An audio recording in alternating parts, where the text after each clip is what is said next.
Yo, what's up mga kaibigan? Nali na tayo magkwentuhan. So kasado na ang bakbakan sa NBA Finals ng OKC Thunder at ng Indiana Pacers. Isang finals matchup na hindi inaasahan ng madami. Sinasabi nga ng iba na worst finals nga daw ito dahil one-sided dito in favor of OKC at lalampasuhin lamang nito ang 4th seed sa East na Indiana Pacers. Well, ipapakita ko nga sa inyo kung bakit posibleng maging interesting ang finals na ito. As expected ay heavy favorites ang number 1 seed OKC at sila talaga ang inaasahan na magkakampyon. Ang OKC ang best defensive team sa NBA sa regular season at playoffs. Talagang ikakandado ka nga nila lalo na sa half-court set. Habang Indiana Pacers naman ang best offensive team the last 2 playoffs. At posibleng maging interesting nga ito dahil kung sa boxing nga ay unorthodox o hindi pangkaraniwan ang style of offense ng Indiana Pacers. Kung pagbabasehan natin ng last year ay napakalakas din nga ng depensa ng Boston Celtics. Nakita natin kung paano nila pinahirapan si Luka Doncic at Kyrie Irving.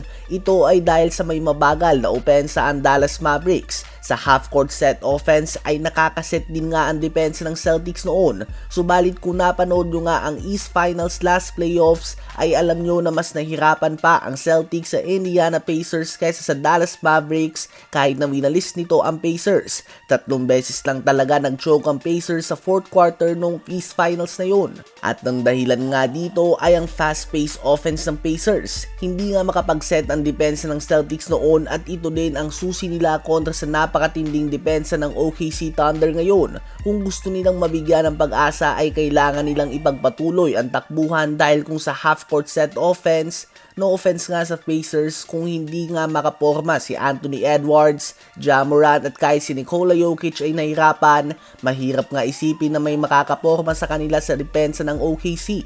Wala nga silang KD type of player na pwede mong ibigay lamang ang bola kapag broken play na at siya na ang bahala na gumawa ng puntos dahil walking mismatch ito. Habang OKC nga ay gustong bagalan ng pace ng game. Ang mga pasabit ni SGA at pagpunta nito sa free throw line ay isang halimbawa ng bagay na pwede magpabagal ng isang pace ng game. Ang full court defense si Caruso, Lu Dort at Cason Wallace sa kung sino man na magtataas ng bola. Kung makakatawid nga ang Pacers sa half-court sa 17-second mark ng shot clock ay naging matagumpay na ang OKC sa pag-slow ng pace. Ang gusto nga ng OKC ay maglaro ng half-court set offense ang Pacers dahil alam nilang kaya nila itong ikandado dito. Habang ang Pacers naman ay gusto ngang tumakbo upang mas-scramble ang depensa at makapag-take advantage sa mga 5-on-4 or 4-on-3 fast break. Interesting matchup nga ito kaysa kung Knicks ang nakapasok sa finals kahit na mas madami ang fans ito dahil hindi naman sa minamaliit natin si Jalen Brunson subalit obvious naman na hindi ito makakaporma sa suffocating defense si Lu Dort at Caruso.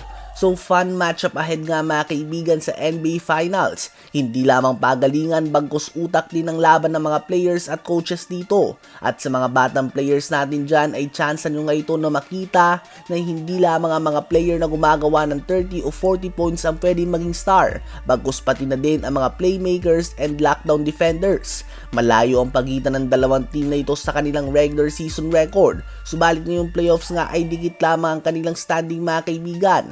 Ano ba ang masasabi nyo tungkol dito?